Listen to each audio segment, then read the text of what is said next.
దేవునికి స్తోత్రం కలుగును గాక. హల్లెలూయా. మరొకసారి దేవుని నామానికి మహిమ కలుగును గాక. హల్లెలూయా, హల్లెలూయా. దేవునికి స్తోత్రం. ప్రియ దేవుని బిడ్డలారా, గత పునరుద్ధాన దినం నుండి ఈ యొక్క పునరుద్ధాన దినం వరకు సజీవుల సంఖ్యలో ఉంచిన దేవుణ్ణి మనం ఎంతగానో గణపరచబద్దులమై ఉన్నాం, కృతజ్ఞతాస్తుతులు చెల్లించబద్దులమై ఉన్నాం. దేవునికి మహిమ కలుగును గాక. ప్రియ దేవుని బిడ్డలారా, దేవాది దేవుడు ఈరోజు నిన్ను నన్ను ప్రేమించి సజీవ లెక్కలో ఉంచి ఆయన పునరుద్ధాన దినమున, పరిశుద్ధ దినమున ఆయన సన్నిధిలో ఆయన మాటలను వినే భాగ్యం మనకిచ్చినందుకు దేవునికి కృతజ్ఞతాస్తుతులు చెల్లిస్తున్నాను. దేవునికి స్తోత్రం. ఇంత మాత్రం కాదు, మమ్మల్ని ప్రేమతో ఆహ్వానించిన దైవ సేవకురాలు మా సహోదరి, మా సహోదరికి నా హృదయపూర్వకమైన వందనాలు తెలియజేస్తున్నాను. కూడి వచ్చిన సంఘానికి ప్రభునామంలో నా హృదయపూర్వకమైన వందనాలు తెలియజేస్తున్నాం. అందరికి వందనాలు. దేవునికి స్తోత్రం. దేవుని బిడ్డలారా, మనం వాక్యంలోనికి ప్రవేశిద్దాం. చిన్న ప్రార్థన చేసుకుందాం. మొదటిగా చిన్న ప్రార్థన. అందరు కళ్ళు మూసుకోండి. పరిశుద్ధుడా, గొప్ప దేవ, జీవాధిపతి, మీకు వందనాలు స్తోత్రాలు చెల్లిస్తున్నాం తండ్రి. అయ్యా, గత పునరుద్ధాన దినము నుంచి ప్రభు దినం నుండి ఇప్పటి వరకు నాయన ఈ యొక్క పునరుద్ధాన దినం వరకు మమ్మల్ని సజీవ లెక్కలో ఉంచి ప్రభువా మిమ్మల్ని ఆరాధించడానికి, ప్రభువా మిమ్మల్ని సేవించడానికి, మిమ్మల్ని ఘనపరచడానికి తండ్రి, మీ మాటలు వినటానికి ప్రభువా అయ్యా మీరిచ్చిన ఈ యొక్క శ్రేష్టమైన సమయాన్ని బట్టి వందనాలు ప్రభు, స్తోత్రాలు చెల్లిస్తున్నాను తండ్రి. ప్రభువా, దుష్టుడు తన దుష్టంతో మరణించుట నాకు ఇష్టమా అన్నావు ప్రభువా. నిజమే ప్రభువా, దుష్టుడు దుష్టత్వంతో మరణించడం మీకు ఇష్టం లేదు నాయన. అనేకులను ప్రభువా అయ్యా వారి యొక్క దుష్టత్వం నుంచి కాపాడి మీ మాట ద్వారా వారిని బలపరిచి నాయన వారిని నా ప్రభువా దుష్టత్వం నుంచి, అవినీతి నుంచి తప్పించి ప్రభువా నీతిమంతులుగా ప్రభువా మీరు మార్చుతూ అనేకులను మీ రాజ్య వారసులుగా చేసుకుంటున్న గొప్ప దేవా మీకు వందనాలు ప్రభువా. అట్టి రీతిలో మేము కూడా మీ సన్నిధిలో ఉండే భాగ్యం మాకు ఇచ్చినందుకు కృతజ్ఞతాస్తుతులు ప్రభువా. ఈ దైవదాసునైనా నన్ను ప్రభువా కొద్ది నిమిషాలు దాచి మీ బలమైన సిలువు చాటును దాచి మీరే మాట్లాడి మీ నామాన్ని ఘనపరుచుకోమని, ఏ బిడ్డ అక్కర్లో వచ్చారో ప్రభువా, ఏ సమస్యలో వచ్చారో, మరి ఏ విషయంలో మేము సరి చేసుకోవాలో, ఏ విషయాల్లో మా ప్రవర్తన మేము దిద్దుకోవాలో ప్రభువా మీరు మాతో మాట్లాడి మమ్మల్ని బలపరచమని, మీ వాక్యంతో మమ్మల్ని సరిచేయమని యేసు క్రీస్తు శక్తిగల నామంలో ఈ ప్రార్థన సమర్పించుకుంటున్నాను పరమ తండ్రి. ఆమేన్, ఆమేన్. దేవునికి స్తోత్రం. హల్లెలూయా. అమ్మాయిలు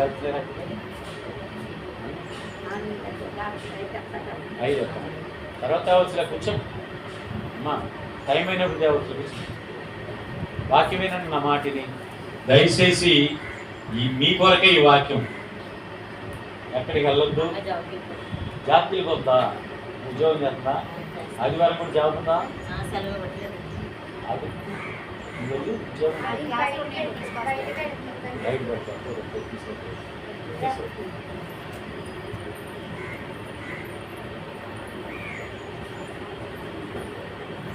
ఏ దేవుని బిడ్డలారా, ఈనాడు ఈ యొక్క పునరుద్ధాన దినాన్ని, పరిశుద్ధ దినాన్ని చూడక అనేకులు యాక్సిడెంట్లు చనిపోయిన ఉన్నారు. సూర్య ఉదయం కాకముందే ఈ లోకాన్ని విడిచిపెట్టిన చాలా మంది ఉన్నారు. అనేకులు ప్రభువుని ఎరగని వారు ఉన్నారు, రక్షణ లేని వారు ఉన్నారు, అనేకులు పాతాళములో నెట్టివేయబడుతున్నారు. దేవుని బిడ్డలారా, లేఖనం తెలియజేస్తుంది, దుష్టుడు తన దుష్టత్వంతో మరణించుట నాకు ఇష్టం లేదు.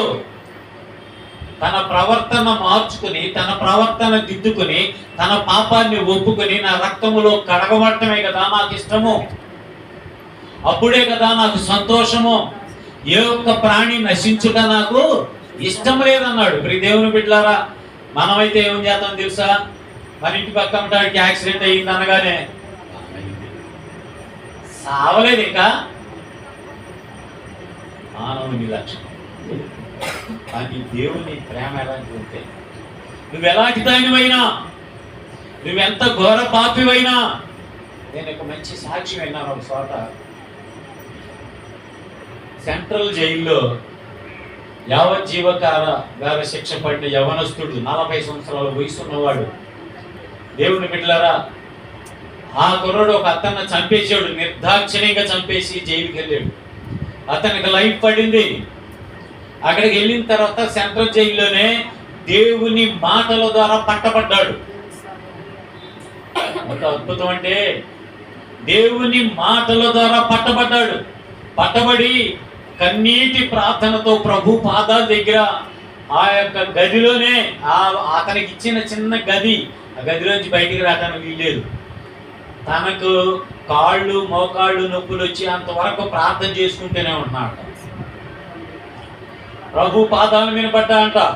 ప్రభువా, ఈ జైలు జీవితం నుంచి నన్ను కాపాడువా అని ఎప్పుడు ప్రార్థన చేయలేదంట. ప్రభువా, నా పాపాన్ని క్షమించయ్యా, నేను హత్య చేశానయ్యా, నేను హంతకుణ్ణేనయ్యా, నిత్యము ఇదే మాటలు ప్రార్థన చేస్తున్నాడయ్యా. ప్రభువా, నన్ను క్షమించవా. ఎంతో మందిని క్షమించి వారికి జీవ మార్గాన్ని తెలియజేసిన గొప్ప దేవా, నీకు ఇష్టమైతే నన్ను క్షమించి నీ సేవకుడిగా నన్ను వాడుకోవా. దేవునికి స్తోత్రం. దేవుని బిడ్డలారా, ఎప్పుడైతే క్షమించమని ప్రార్థన చేశాడో, పరిశుద్ధ గ్రంథాన్ని ధ్యానం చేస్తున్నాడో, దేవుని బిడ్డలారా, అక్కడ ఆదివారం దేవుని మందిరానికి వెళ్తా అంట. అయితే జైల్లో మందిరం ఉందండి. సెంట్రల్ జైల్లో మందిరం ఉంది. కొంతమంది దైవ సేవకులు వెళ్ళి వాక్యం చెప్తూ ఉంటారు అక్కడ. అయితే ఇక్కడ దేవుడు ఎంతగా పట్టుకున్నాడట కుర్రోడిని, చాలా చాలా అద్భుతంగా. చెప్పాలంటే ఆ సాక్ష్యం చాలా టైం పట్టింది, కానీ దాని చివరికి ప్రభువుని అంగీకరించి ప్రభు పాదాలు మీద పడిన వెంటనే దేవుని బిడ్డలారా, ఆయతను ప్రార్థన ఒట్టిగా పోలేదు. దేవునికి స్తోత్రం. లైఫ్ పడిన 14 సంవత్సరాల లైఫ్ పడిన అతనికి దేవుని బిడ్డలారా 3 సంవత్సరాల్లోనే తన కేసు కొట్టివేయబడింది. దేవునికి స్తోత్రం. ఈ కార్యం చేసింది ఎవరు తెలుసా? అతని యొక్క ప్రార్థన పరిస్థితులను మారుస్తుంది. ఏమంటే ఆగస్టు 15వ తారీఖున రిపబ్లిక్ డే రోజున, జనవరి 26వ తారీఖున రాష్ట్రపతి వారికి క్షమాభిక్ష పెట్టిన వాళ్ళు 10 మందిలో ఇతని పేరు ఉంది. దేవునికి స్తోత్రం చెప్పాలి. ఆ పేరు జాడ్ చేసింది ఎవరో తెలుసా? అతని ప్రార్థన. యేసయ్య అంగీకరించి అతనికి జైలు జీవితం నుంచి విడుదల కలుగు చేశాడు. ఈరోజు 2 చర్చిలు కట్టి తాడేపల్లిగూడు ప్రదేశ ప్రాంతాలన్నింటిలో కూడా ఘనమైన పాత్రగా వాడబడుతున్నాడు. ఆ యవనస్తుడని సత్యాన్ని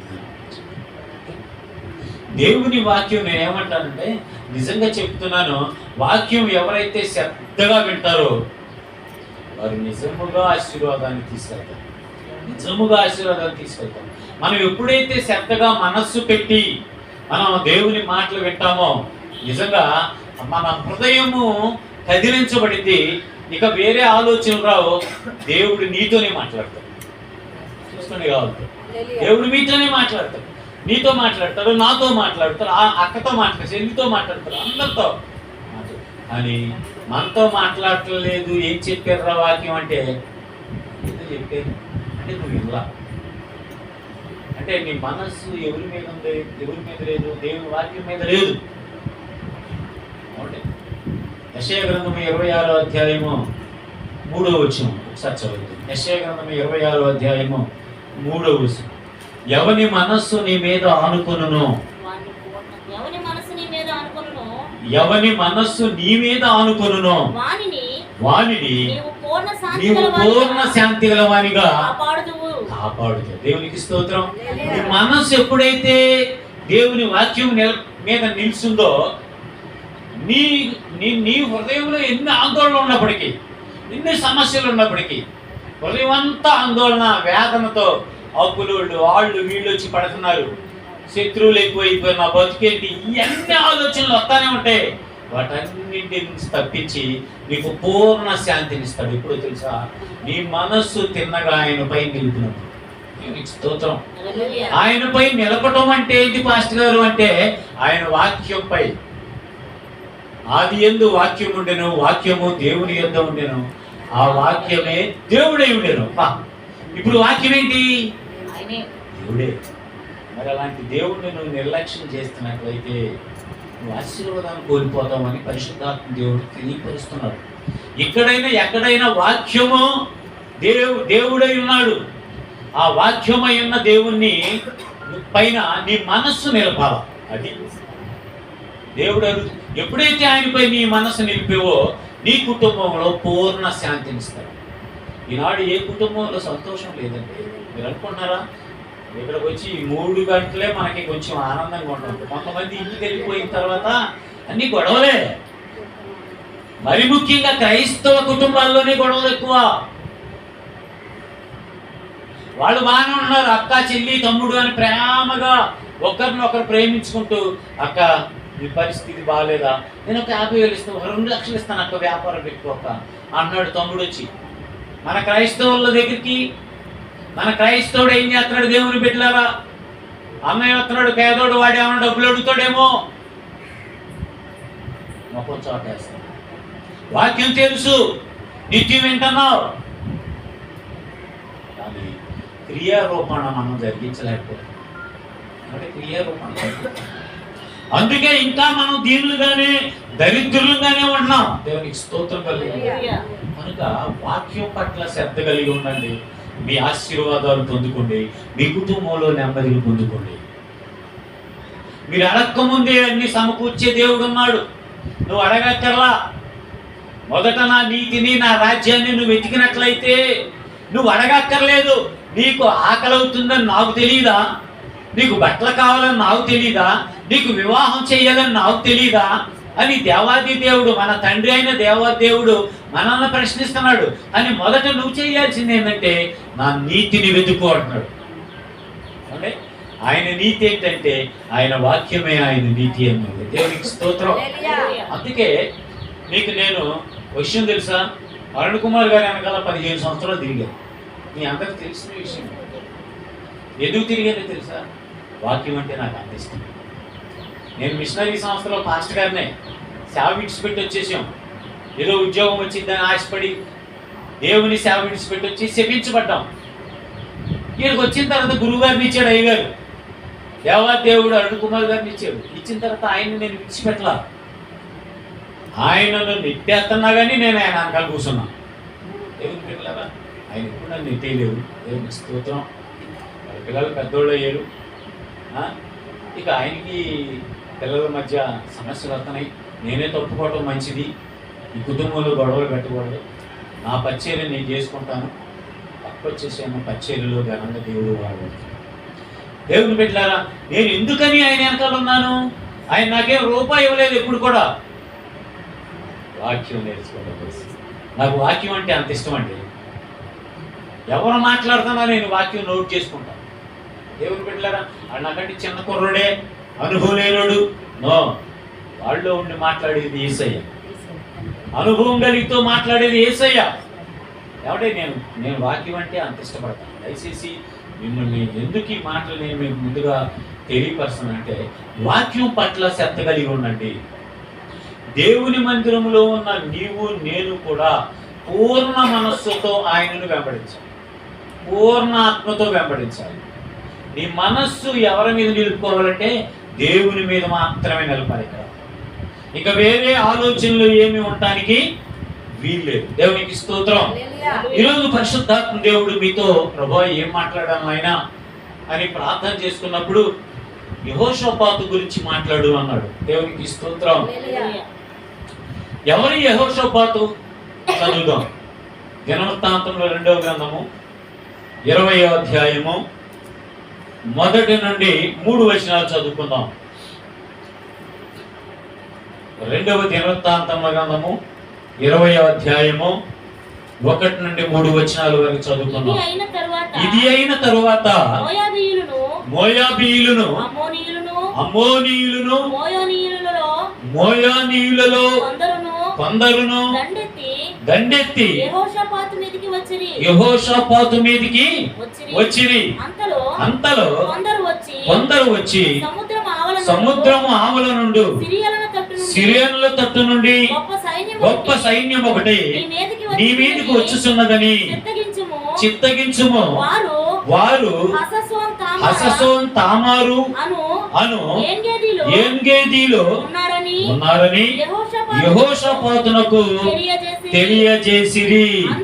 అందుకు యెహోషాపాతు భయపడి యెహోవా యొద్ద విచారించుటకు మనస్సు నిలుపుకొని యూదా అంతటా ఉపవాస దినము ఆచరింపవలనని చాటింపగా యూదావారు యెహోవా సహాయమును వేడుకొనుటకై కూడుకొనిరి.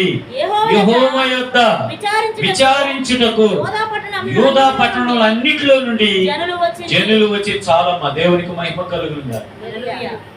నీకు చదవగానే అర్థమైపోయాడు. జాగ్రత్తగా మనసు పెట్టి చదవాలా. అప్పుడే వాక్యం మనకు దేవుడు వాక్యాన్ని అర్థం చేసుకునే జ్ఞానాన్ని ఇచ్చేది కూడా యేసయ్య. నన్ను అడుగుము నీకు సమస్తమును సమకూరుస్తాను. ఆయన అడిగితే ఏదైనా ఇస్తాడు. ఆయనకు అసాధ్యమైనదంటూ లేదు. కనుక ప్రియదేవుని పిల్లరా, ఇక్కడ చదవబడిన వాక్యంలో యూదారాజు ఎవరంటే యూదారాజు యెహోషాపాతు. ఈయన ఎవరంటే ఆశారాజు యొక్క కుమారుడు. అంటే దేవుని చేత చేయబడిన రాజు యెహోషాపాతు రాజు. ఆసారాజు యొక్క కుమారుడు. ఆసారాజు చనిపోగానే దేవుని బిడ్డ యూదా దేశానికి యెహోషాపాతును రాజుగా ఎన్నుకున్నారు. అయితే ఎన్నుకున్న కొద్ది సంవత్సరాల తర్వాత ఒకేసారిగా మూకుముడిగా నలుదిక్కుల నుంచి నలుగురు రాజులు యెహోషాపాతు మీదకి, యూదా దేశం మీదకి, ఇశ్రాయేలు దేశం మీదకి ఒక్కసారిగా యుద్ధాన్ని ప్రకటించారు. దేవుని ఒక్కసారిగా నలుదిక్కుల నుంచి నలుగురు రాజులు చుట్టముట్టేశారు. చుట్టముట్టేస్తే మనకెలా ఉంటది? మన ఇంటి చుట్టూ ఒకేసారిగా ఒక 1000 మంది కత్తులు తీసుకుని ఉంచున్నారు అనుకోండి, మన పరిస్థితి ఏంటి? ఎడగొట్టిద్దా లేదా? భయపడిపోయాడు. ఇక్కడ రాయబడింది యెహోషాపాతు కూడా ఏం చేశాడు? భయపడ్డాడు అని ఉంది. యెహోషాపాతు భయపడి అతను చేసింది ఏంటంటే యెహోవా యొద్ద విచారించుటకు మనస్సు నిలుపుకొని. ఎవరి యొద్ద విచారించుటకు? ఏమిటా విచారణ? తండ్రి, నలుదిక్కుల నుంచి మోయాబీయులు, అమోనీయులు, అందాక మన్య ఏ వాసులు చూడండి, మోయానీయులు. అలాగే దేవుని బిడ్డలారా, ఇక్కడ యెహోషాపాతు మీదకి నలుదిక్కుల నుంచి నలుగురు రాజులు సిరియన్ల తట్టు నుండి గొప్ప సైన్యం ఒకటి, అంటే సిరియా దేశం వాళ్ళు సైనికులు కూడా చుట్టుముట్టారు. అంటే నలుదిక్కుల నుంచి నలుగురు రాజులు వారి సైన్యాన్ని వెంట పెట్టుకుని యెహోషాపాతు మీదకి ఒక్కసారిగా యుద్ధాన్ని ప్రకటించి చుట్టూ కూడా నలుగురు రాజులు ఉండిపోయారు. ఇప్పుడు యూదా దేశము, యెరూషలేము దేశం చుట్టూ ఎవరున్నారు? శత్రు రాజులు కత్తులు తీసుకుని ఉన్నారు. ఆ సమయము ఆ వార్త వచ్చేసింది. అయ్యా, అమోనీయులు వచ్చారు, మోయాబీయులు వచ్చారు అని వార్త వింటాడు. ఆ మాట వినగానే మనసులో కుంగుదల వచ్చింది, భయపడ్డాడు. ఇంకొకడు వచ్చాడు, అయ్యా సిరియా దేశం నుంచి కొన్ని లక్షల సైన్యం కూడా వచ్చిందయ్యా, ఇటు చుట్టుముట్టేశారయ్యా. వాళ్ళు ఎక్కడ ఉన్నారంటే అససాన్ దేశం ఏం గేదులు ఉన్నారయ్యా, వాళ్ళు కూడా చుట్టుముట్టేశారయ్యా. ఇక మనం తప్పించుకోవడానికి మార్గం అని యెహోషాపాతుతో రాజుతో తెలియపరచగానే రాజు ఒక్కసారిగా భయపడిపోయాడు. ఈ యెహోషాపాతు ఎవరయ్యా అంటే దేవుని చేత అభిషేకించబడిన రాజు, దేవుని యందు భయభక్తులు కలిగిన వాడు. ప్రియ దేవుని బిడ్డలారా, దేవుని పేరు పెట్టబడిన వాడు. ఈరోజు పరిశుద్ధాత్మ దేవుడు నీతో నాతో మాట్లాడుతున్నాడు. క్రైస్తవుడుగా, క్రిస్టియన్గా పేరు పెట్టుకున్న నీవు నేను కూడా దేవుని బిడ్డలారా, అనేక సార్లు నీ పట్ల, నా పట్ల, మన కుటుంబం పట్ల భయంకరమైన స్వాదనలు చుట్టుముట్టుకున్నప్పుడు దేవుని బిడ్డలారా ఎంత వేదన చెందుతామో ఆలోచించేయండి. క్రైస్తవులకే శ్రమలు ఎక్కువ. ఎందుకు క్రైస్తవులకు శ్రమలు ఎక్కువ? ఎందుకు కష్టాలు ఎక్కువ? ఎందుకు ఆర్థిక ఇబ్బందులు ఎక్కువ అంటే దేవుని బిడ్డలారా, ఈ లోకము సైతానుదే. దురాత్మ నిన్ను దేవుళ్ళు నిలవకుండా చేయటమే దాని డ్యూటీ. అంటే ఎక్కడున్నావు సైతానా, దురాత్మ అంటే నేను భూమి మీద అటు ఇటు తిరుగుతున్నాను. దేవుడు అడిగితే చెప్పింది. యోబు గ్రంథం 1వ అధ్యాయం 5వ వచనంలో, ఎక్కడున్నావంటే నేను భూమి మీద అటు ఇటు తిరుగుతున్నా. ఎందుకు తిరుగుతున్నావు అంటే ఇదిగో నీ బిడ్డలైన వారిని పాడు చేయటానికి, నీ బిడ్డలైన వారికి నా స్వాధీనంలో తెచ్చుకోవటం కోసం, యవనస్తులైన వారిని పాడు చేయటం కోసం. దేవుని బిడ్డలారా, దేవుని మందిరంలో ఉన్నంతసేపు భయముతోనూ భక్తితోనూ ఉంటామే, మంచిదే. కానీ ఆ భక్తి ఆ భయము నిత్యము ఉండాలి. ఇంటికి వెళ్ళిన తర్వాత కూడా ఆ వాక్యాన్ని మన హృదయంలో నెమరేసుకోవాలి. ఒక గేదె బాగా మేత వేసి ఏం చేసింది సాయంత్రం తెలుసా మీకు? పల్లెటూరు తెలిసింది. నేను గేదెలను మేపాను చిన్నప్పుడు స్కూల్కి వెళ్ళినప్పుడు. మాకు గేదెలు ఉన్నాయి. వేపుకొచ్చి సాయంత్రం 4 గంటల కల్లా ఇంటి వరకు వచ్చిన తర్వాత వాటిని శుభ్రంగా చెరువులో కడిగేసి తీసుకొచ్చి మళ్ళీ కట్టేసిన తర్వాత మేత వేసిన తర్వాత ఆ మేత ముందు కూర్చుని అలా వణుకుని నెమర వేస్తాయి. అంటే పొలం మీద తిన్న పచ్చి గడ్డి అంతా కూడా మళ్ళా లోపల గడ్డి వెళ్ళిపోయింది. ఈ గడ్డిని కొంచెం తీసుకుని ఈ నోట్లో తీసుకుని నెమర వేసుకుంటూ మెత్తగా నవిలేసి మళ్ళీ పంపించుకుంటారు అరుగుదల. అంటే తిన్నదాన్ని ఏం చేస్తాయి? నెమర వేసుకోండి. విన్న వాక్యం మనం ఏం చేయాలి? ఇంటికి వెళ్ళి నెమర వేయాలా? అదే క్రైస్తవులకు ఉండాల్సిన లక్షణం. దేవుని బిడ్డలారా, గేదెలు నెమర వేసి మంచి పాలు ఇస్తాయి. దేవునికి స్తోత్రం. నీవు నెమర వేస్తే విన్నావు ఈ వాక్యాన్ని ఇంటికి వెళ్ళి నెమర వేసుకుంటాం అంటే అర్థం తెలుసా? ఈ వాక్యాన్ని తిరిగి మరలా ధ్యానం చేసుకోవాలా. యెహోషాపాతు అంటే ఏంటి? ఆయన యోధారాజు, నలుదిక్కుల నుంచి నలుగురు రాజు ఒక్కసారి చుట్టముట్టినప్పుడు ఏం చేశాడు? భయపడ్డాడు. మొదట భయపడిన యోధారాజు ఏం చేశాడు తెలుసా? తన మనస్సును నిలుపుకున్నాడు. చెంచా పడలా, అయ్యో వణికిపోలా, అయ్యో ఆత్మహత్య చేసుకుందామని పరిగెత్తలా, అటు ఇటు ఏం చెయ్యాలి అని కంగారు పడిపోలా. తన మనస్సును స్వాధీనం చేసుకుని తన మనస్సును నిలుపుకొని దేవుని తట్టు తిప్పుకున్నాడు మనస్సుని. దేవునికి స్తోత్రం. శక్తి కలిగిన దేవుని వైపు తన మనస్సు నిలుపుకొని దేవుని యొద్ద విచారణ చేయటం మొదలుపెట్టాడు. ఏంటి ప్రభువా? వెంటనే మోకాళ్ళు ఉన్నాడు. ఏంటి ప్రభువా? నలుదిక్కుల నుంచి నలుగురు రాజులు, ఆ సిరియా సైన్యం సామాన్యం కాదు ప్రభువా, 20 లక్షల సైన్యంతో వచ్చారట వాడు. ఏం చెయ్యాలి ప్రభువా? వాళ్ళ మీద యుద్ధం చేయటానికి నాకు శక్తి చాలదు కదా ప్రభువా అని ప్రభు పాదాల దగ్గర మొరపెట్టి ఆయన దగ్గర విచారణ చేస్తున్నాడు. దేవునికి స్తోత్రం కలుగుతుందా? ఆలోచన చేశాడు. ప్రభువా ఏం చెయ్యాలని మొదట భయపడ్డాడు. తర్వాత దేవుని దగ్గర దేవునిపై ఆధారపడ్డాడు.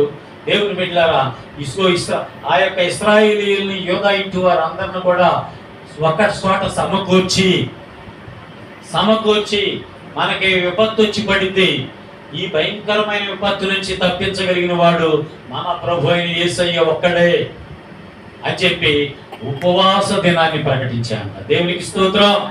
మీరు పిల్లలేంటి, చెల్లలేంటి, పిల్ల తల్లులేంటి, అందరూ కూడా యవనస్తులేంటి, ముసలోళ్ళేంటి, ఎవరు కూడా ఇంట్లో ఉండటానికి వీల్లేదు.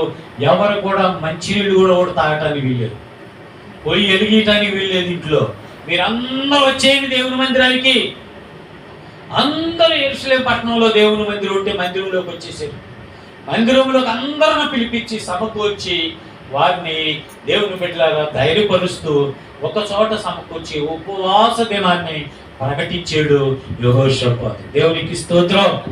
ఉపవాస దినాన్ని ప్రకటించి చివరికి ఏం పొందుకున్నాడు తెలుసా? 9 రాజుల మీద జయాన్ని పొందుకున్నాడు. దేవునికి స్తోత్రం. దేవుడు అంటున్నాడు, దావీదు అంటున్నాడు, అమ్మా అయ్యా యుద్ధం మీది కాదు, యుద్ధము యెహోవాది, యుద్ధం మంద కాదు. ఈ 6 మూరల జానుడున్న గొలియాతుని గురించి మీరు భయపడుతున్నారా? వీడు నాకు దోమ కనపడుతున్నాడు తప్ప మీకైతే కనపడుతున్నాడు ఎత్తుగా పర్వతంలా. కానీ నా దృష్టిలో దోమే నలిపేస్తానని అన్నాడు దావీదు. ఎంతోడే వాడిని ఏమంటాడు? నలిపేస్తానంటాడు. ఏమంటే నలిపేస్తానంటాడు? ఎక్కడి నుంచి వచ్చింది ఈ ధైర్యం దావీదుకి? ఏటి లోయలోకి వెళ్ళాడు, మొన్ననే రాళ్ళు ఏరుకున్నాడు, మోకరించి అక్కడ ప్రార్థన చేశాడు. ప్రభువా ఇదిగో ఆ సున్నత లేనోడు నీ బిడ్డలైన ఇశ్రాయేలీయుల మీద ఛాలెంజ్ చేస్తున్నాడయ్యా, వాడిని జయించే శక్తి నాకు ఇవ్వా. యుద్ధం నీది కదా ప్రభా, నేను నిలబడుతున్నాను, నువ్వు వాడిని పడగొట్టేయాలి ప్రభు పాదాలు పట్టుకున్నాడు. దేవునికి స్తోత్రం. 5 రాళ్ళు తీసుకున్నాడు, వచ్చేసాడు. ఒక్క రాయితోనే దేవుడు వాడిని గొప్ప గోడలా పడుకోబెట్టు. ఒక మాట చెప్తాను, ఈ రాయి ఇసిరి ఒడిసిలో పెట్టి ఇసిరేస్తే ఇక్కడ తగిలింది. ఇక్కడ తగిలినోడు ఎలా పడాలి? వెనక పడాలి. కానీ ముందుకు పడ్డాడు. నాకు బైబిల్లో చూసుకోండి కాబట్టి ముందుకు ఎలా పడ్డాడు? దావీదు రాయితో పడలా, దేవుడు కొట్టాడు వెనక నుండి. దేవునికి స్తోత్రం. దేవుడు కొట్టాడు. ప్రియ దేవుని బిడ్డలారా చూడము ఒకసారి, దేవుడు కొట్టాడు. దేవుని బిడ్డలారా, దేవుడు ఎప్పుడైతే కొట్టాడో ముందుకు పడ్డాడు. అంటే యుద్ధం ఎవరిది? అంటే యుద్ధం చేసింది ఎవరు? దావీదా? కాదు, దేవుడు చేసాడు యుద్ధం. దేవునికి స్తోత్రం కలుగునుగా. ప్రియ దేవుని బిడ్డలారా, నీవు నేను సమస్య వచ్చినప్పుడు, శోధనలు మనం చుట్టుముట్టినప్పుడు, కష్టాలు మనం ఎదుర్కొన్నప్పుడు, మన చుట్టూ అన్ని సమస్యలే ఒక్కసారిగా నలుదిక్కుల నుంచి అన్ని సమస్యలు వచ్చి పడతాయి. ఇటు కూతురు మాట ఏందో, కొడుకు మాట ఏందో, అంటే పక్కంటింటోళ్ళు గొడవ, వీడు పలకడో వాడు పలకడో, ఒక్క బంధువు లేడు, ఒక బంధువుడు మనం పలకలేడు, అన్ని సమస్యలే. దిక్కుమాలిన స్థితిలో ఉన్నప్పుడు దేవుని బిడ్డ, క్రైస్తవురాలుగా, క్రీస్తు బిడ్డగా యెహోషాపాతుని జ్ఞాపకం చేసుకోవాలి. దేవునికి స్తోత్రం చెప్పండి. యెహోషాపాతు ఎవరిని జ్ఞాపకం చేసుకున్నాడు తెలుసా? దేవుణ్ణి జ్ఞాపకం చేసుకున్నాడు. తన మనస్సు దేవునిపై నిలిపి దేవుని మందిరానికి జనాలందరినీ నడిపించి అక్కడ కూర్చోబెట్టి వాక్యం చెబుతూ, మందగాదమ్మా ఆనాడు దావీదు చేసాడు చూసా, దావీదు నిలబడ్డాడు, మనం కూడా నిలబడటమే, మన పక్షాన్ని దేవుడు యుద్ధం చేస్తాడు, వీరెవరు భయపడొద్దని ధైర్యపరుస్తున్నాడు. దేవునికి స్తోత్రం. ధైర్యపరుస్తున్నాడు. మొట్టమొదటిగా ఉపవాస దినాన్ని చాటించాడు. దేవుని బిడ్డ, మన కుటుంబాల్లో కూడా సమస్యలు రాకపోవు, అనేకమైన ఇబ్బందులు మన చుట్టుముట్టుతాయి. ఒక్కసారిగా అన్నీ అయిపోతాయి. నూనె అయిపోయింది, బియ్యం అయిపోతాయి, అన్నీ అయిపోతాయి. నేను చాలాసార్లు అనుభవించాను. అన్నీ అయిపోతాయి. అప్పిచ్చేవాడు కనపడం. ఎవరన్నా అడుగుదామంటే మొహం సాటేస్తున్నారు. ఫోన్ చేసి ఫోన్ లిఫ్ట్ చేయట్లా. ఏమంటే మీరు డబ్బులు అడుగుతాడేమన్నా, ఫోన్లో ఈ బెస్ట్ ఫ్రెండ్ ఒక 1000 రూపాయలన్నా పంపిస్తాడేమో. ఈ పీట 5 రోజులు బియ్యం తెచ్చుకుందామంటే ఆడికి ఫోన్ చేస్తే ఆడు లిఫ్ట్ చేయడు. అందుబాటులో. కనుక నేనేమంటానంటే, ఎన్ని సమస్యలు వచ్చినప్పటికీ మనం ఎవరిపై ఆధారపడాలంటే దేవునిపై. అంటే 118వ కీర్తన 8వ వచనం చదవండి. 118వ కీర్తన 8వ వచనం.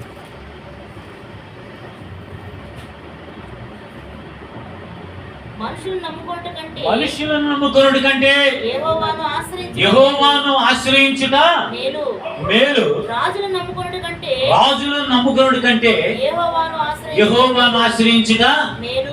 చూడమ్మ ఒకసారి. అంటే మనుషులు నమ్ముకుంటే మనకు మేలు లేదండి, కీడే తప్ప. కీడు, అవమానం. అంటే వాడు డబ్బులు ఇవ్వడం అడిగితే ఇవ్వకపోగా 10 మందికి ఫోన్ చేసి చెప్తాడు, ఒరే విజయ్ కుమార్ గారు అక్కడ పరిచయం చేస్తున్నాయంట కదా, వాడు ఫోన్ చేశాడు రా అంటాడు. నా ఫ్రెండ్స్కి ఫోన్ చేసి, యారా అంటే ఏం లేదురా, ఇంట్లో జరగట్లేదంట, బియ్యం లేవంట, పోవట్లేదంట, ఏం లేదు. అంటే ఎంత హేళనగా చెప్పి నవ్వుకుంటారంటే, అరే నిజమా వాడికి అలాగ ఉండాలి లేరా అంటాడు ఒకడు. మనుష్యులు అనుకుంటే అలాగే. దేవునికి స్తోత్రం. మనుష్యులపై ఆధారపడితే అలాగుంటుంది దేవుని బిడ్డ. నువ్వు ఎప్పుడైతే ప్రభు వైపు తిరుగుతావో, నేను ఎప్పుడైతే ప్రభు వైపు తిరిగానో, ప్రభు పాదాల తట్టు తిరిగానో, నేను ఒక్కడే కాదు, నా కుటుంబంతో కలిసి ఉపవాసం ఉన్నా. సమస్య వచ్చినప్పుడు, ఇబ్బంది వచ్చినప్పుడు, దేవుని బిడ్డలారా, అరుణ్ కుమార్ గారిని అడగటానికి మనస్సు రాలా. నిజం చెప్తున్నాను, మనస్సు రాలా. ఆయన దైవ సేవకుడు. ఏమని అడిగితే ఇయ్యకపోగా రేపు నుంచి ప్రేరికి కూడా పిలవడేమనిపించింది, భయం వేసింది. నలుగురం కలిసి ఉదయం నుంచి సాయంత్రం నాకు ఏం తినకుండా ఉపవాసం ఉండి, ఏం తినడానికి లేదా చిన్నపిల్లలు, ఆ పిల్లలకుండా అది పెట్టేసి మేమిద్దరం ఉపవాసం ఉండి ప్రార్థన చేసి సాయంత్రం 5 గంటలకల్లా దేవుని పాదాల మీద పడ్డప్పుడు దేవుడు ద్వారం తెరిచాడు. ఒక్కసారిగా 15,000 పంపించాడు. దేవునికి స్తోత్రం. ఆయనపై ఆధారపడిన వెంటనే అడగకుండానే 15,000 మా ఇంటికి వచ్చాయి. ఎంత అద్భుతాలంటే నా జీవితంలో ఆయన చేసిన కార్యాలు అన్నీ కాదండి. దేవుని బిడ్డ ఒక్కసారి ఆయన్ని వైపు తేరి చూసి ఉపవాసం ఉండి మీ సమస్యల గురించి వేడుకోండి, ఒక్క సమస్య కూడా ఉండదు. దేవునికి స్తోత్రం. అంత మాత్రం కాదు, నేనే ఒకళ్ళకి ఇచ్చే 15,000 రాగానే నా డబ్బులు నా దేవుడు నన్ను పరీక్ష పెట్టాడేమో నాకు తెలియదు, కానీ ఆ 15,000 నాకు వచ్చిన వెంటనే ఒక ఎలక్ట్రీషియన్ వచ్చి కుర్రోడు వచ్చి, విజయకుమార్ గారు 2,000 ఆ డబ్బులు వచ్చిన వెంటనే అంటే ఇది నేను అనుకున్నాను. వెంటనే దేవా నువ్వే పంపించేవా, ఇది టెస్ట్ పరీక్ష, నేను ఇస్తాను ప్రభా, నేను ఇవ్వకుండా ఎలా ప్రభా, నేను అడగకుండా 15,000 ఇచ్చేవు ప్రభా, నేను ఎలా విడిచిపెడతాను ప్రభా అని ప్రభు పాదాల మీద పడి దేవుని బిడ్డలారా ప్రభువుని అడిగాను, ప్రభు ఇవ్వమంటావా అని. ఇవ్వమని ఆయన పంపించింది. వెంటనే నువ్వు ఆగు, ఇంట్లోకి వెళ్ళిపోయి 2,000 తీసుకొచ్చి ఇచ్చాను. ఆ 2,000తో సరుకులన్నీ తెచ్చుకుంటూ నెలకు సరిపడా సరుకులు తెచ్చుకున్నాను. దేవునికి స్తోత్రం. దేవుని బిడ్డలారా అతను చెప్పే సాక్ష్యాన్ని బట్టి నేను ఎంతో సంతోషించాను. నా సాక్ష్యాన్ని బట్టి సంఘం అంతా సంతోషించింది. దేవునికి స్తోత్రం కలుగుతుంది. కనుక ప్రియ దేవుని బిడ్డలారా సమస్యలు వచ్చినప్పుడు, కష్టాలు వచ్చినప్పుడు ఇదిగో యెహోషాపాతులాగా భయపడాల్సిన పని లేదు. యెహోషాపాతు ఏం చేశాడు? దేవుని మీద మనస్సు నిలిపాడు. దేవుని బిడ్డలారా దేవునిపై ఆధారపడ్డాడు. అమ్మ నా ఇల్లు అమ్మేసుకున్నాను, నా స్థలం అమ్ముడు పోయింది, నాకేమి లేదు, నా దిక్కు లేదు, నా పిల్లల్ని చూడలేదు, ఎవరో వేదన ఉందా, దిగుతో ఉన్నావా? ఈరోజు ప్రభు నీతో మాట్లాడుతున్నాడు. ప్రియ దేవుని బిడ్డ, నీ మనస్సు ఎవరి మీద ఉంది ఒకసారి ప్రశ్నించుకో. మనుషుల మీద పెట్టేవేమో అవమానాలు తెచ్చుకుంటావు, మనుషులపై ఆధారపడి ఫోన్లు చేసి అక్కడ ఇక్కడ పరుగులు ఎత్తున్నవేమో. నో, నువ్వు అవమానం పొందుతావు, హేళన చేయబడతావు, చులకనైపోతావు. ప్రభు పాదం దగ్గర దేవుని మందిరంలోకి వచ్చి యెహోషాపాతు చేసిన ప్రార్థన నువ్వు చేసినట్లయితే తప్పనిసరిగా నీ గొప్ప జయాన్ని ఇచ్చే దేవుడు నా దేవుడు అనే సత్యాన్ని జ్ఞాపకం చేస్తున్నాను. ఉపవాసం ఉండి కన్నీటితో దేవుని బిడ్డలారా ఆ యోధా ప్రజలు ఇశ్రాయేలీలందరూ కలిసి దేవుని మందిరంలో ఉండి ఉపవాసం ఉండి కన్నీటితో ప్రార్థన చేసినప్పుడు ఆ గొప్ప సైన్యం మీద గొప్ప జయాన్ని ఇచ్చాడు మన దేవుడు. ఆయన మాటుగాండ్రను పెట్టి ఇదిగో ఇశ్రాయేలీల పక్షమున యోధా ఇంటి వారి పక్షమున ఆయనే యుద్ధం చేసి వారికి వారే పొడుసుకుని సచ్చేలాగా చేసాడు. కుటుంబంలో ఆ యోధా దేశం అంతా కూడా గొప్ప జయాన్ని ఇచ్చి సంతోషం ఇచ్చి నెమ్మదినిచ్చినట్లు జ్ఞాపకం చేస్తాను. ఎప్పుడో తెలుసా ఆయనను ఆశ్రయించినప్పుడు, ఎప్పుడో తెలుసా ఆయనపై ఆధారపడినప్పుడు, ఎప్పుడో తెలుసా ఉపవాసం ఉండి ఆయన పాదాల దగ్గర కన్నీటి ప్రార్థన చేసినప్పుడు మన దేవుడు నిన్ను నన్ను విడిచిపెట్టు దేవుడు కాదు. ఆయన ఆశ్రయించు వారిని ఆయన విడిచిపెట్టు దేవుడు కాదు అని ఖచ్చితంగా బైబిల్ తెలియదు. దేవుని బిడ్డ రెండోదిగా నెహెమ్యా గ్రంథం 1వ అధ్యాయం 4వ వచనం మీరు ఇంటికి చదువుకోండి. నెహెమ్యాకు ఒక వార్త వచ్చింది. ఎవరి నెహెమ్యా? ఇశ్రాయేలు దేశపు వాడు. దేవుని బిడ్డలారా ఈ నెహెమ్యా ఉద్యోగ పర్పస్తో బబులోను దేశం వచ్చాడు. దేవుని బిడ్డలారా బబులోను దేశంలో గవర్నమెంట్ ఉద్యోగం చేస్తున్నాడు. అతనికి నెలకు ₹1,00,000 రావచ్చు. గవర్నమెంట్ ఉద్యోగం చేస్తున్నాడు. అతనికి పిల్లలు ఉన్నారు, భార్య ఉంది. ఆ ₹1,00,000తో హ్యాపీగా బతికి నా కొడుకు నా తమ్ముడు ఎట్టిపోయినా నాకు అనవసరం, నా అక్క ఎట్టిపోయినా అనవసరం, నా ఊరి జనం ఎలా ఉన్నా నాకు అనవసరం అనుకోలేదండి. సుఖాన్ని అనుభవించలేదండి. నా పిల్లలు అనుకోలేదండి. దేవుని బిడ్డలారా అక్కడి నుంచి అనన్య ఒక తన స్నేహితులు వచ్చాడు. అక్కడికి వచ్చిన తర్వాత నెహెమ్యాను చూస్తానికి వచ్చినప్పుడు అప్పుడు నెహెమ్యా అడుగుతున్నాడు, అనన్య మన ఇశ్రాయేలు ప్రజలు ఎలా ఉన్నారా, మన దేశం ఎలా ఉందిరా, మన మందిరం ఎలా ఉందిరా, మన సంఘం ఎలా ఉందిరా అని సమాచారం అడుగుతున్నాడు. దేవుడు ఏం చెప్పేదిరా బాబు, నెహెమ్యా ఏం చెప్పమంటావు? ఇశ్రాయేలు పట్టణం పట్టబడింది అయ్యా, ప్రాకారాలు కూల్చివేయబడ్డాయి అయ్యా, చుట్టూ ప్రాకారం ఉంది, ఆ ప్రాకారం అంతా కూల్చేసారయ్యా, కాల్చి పడేసారయ్యా. ఇశ్రాయేల్ ఆ మందిరాన్ని కూడా గుమ్మాలు కాల్చేసారయ్యా. ఇదిగో చెరపట్టబడిన వాళ్ళందరినీ కూడా ఎన్నో ఇబ్బందులు పెడుతున్నారయ్యా, ఎన్నో కష్టాలు పెడుతున్నారయ్యా, చాలా వేదంలో ఉన్నారయ్యా మన ఇశ్రాయేలీయులు. మన యెరూషలేము పట్టణం పట్టబడిందయ్యా, సాతాను చేతికి అప్పగించబడిందయ్యా అన్నప్పుడు దేవుని బిడ్డలారా, వీడు ఎవరు ఏం చేస్తున్నాడు, వీడు నెహెమ్యా ఏం చేస్తున్నాడు, గవర్నమెంట్ ఉద్యోగం చేస్తున్నాడు, నాకెందుకు అనుకున్నాడా? సార్ చదవండి, నాకెందుకు అనుకోలేదండి. మోకరించి ప్రార్థన చేస్తున్నాడు. దేవునికి స్తోత్రం. నెహెమ్యా గ్రంథము 1వ అధ్యాయం 4వ వచనం. మోకరించి ప్రార్థన చేస్తున్నాడు. దేవుని బిడ్డలారా, ఉపవాసం ఉండి ప్రార్థన చేస్తున్నాడు అని ఉంది బైబిల్లో. సమస్య ఎవరిది? తన గ్రామానికి. సమస్య ఎవరిది? తన ఇంటిదా? కాదు. తన పిల్లలకు వచ్చిందా? కాదు. తన మేనకు వచ్చిందా? కాదు. తన గవర్నమెంట్ ఉద్యోగస్తుడు హ్యాపీగా బతకొచ్చు. ఇప్పుడైతే పట్టించుకుంటారా? అక్క పట్టించుకుంటుంది గవర్నమెంట్ ఎంప్లాయ్, అంటే చెల్లి పట్టించుకుంటుంది గవర్నమెంట్ ఎంప్లాయ్, అన్నయ్య పట్టించుకుంటున్నాడా? కాబట్టి బంధువులు పట్టించుకుంటున్నారా? కానీ నెహెమ్యా తన గ్రామం కొరకు, తన దేశం కొరకు కన్నీరు కారుస్తూ, అయ్యో నా యెరూషలేము పట్టణం పట్టబడిందా, అయ్యో కాల్చివేసారా, ప్రాకారాలన్నీ కూల్చబడ్డాయా, నా ప్రజలందరూ ఎలా ఉన్నారా, వాళ్ళు ఎలా వీళ్ళు ఎలా ఉన్నారు, పక్కంతోళ్ళు ఎలా ఉన్నారు, వాళ్ళు గుమ్మడోళ్ళు ఎలా ఉన్నారు, తలమాలోళ్ళు ఎలా ఉన్నారు, వీళ్ళు దడాలోళ్ళు ఎలా ఉన్నారు, ఇవన్నీ అడగటం మొదలుపెట్టాడు నెహెమ్యా. అప్పుడు దేవుని బిడ్డలారా అతను చెప్తున్నాడు, దేవుని బిడ్డలారా అందరూ పారిపోయారా, ఇటువంటి చెరిగిపోయారు, మన పట్టణం పట్టబడింది, శ్రమల పాలైపోయింది, కాల్చివేసారు, మందిరం కూడా కూల్చివేయబడింది, కనుక మరి ఏం చేయాలో అర్థం కాక మేము పారిపోయి నీ దగ్గరికి వచ్చామురా.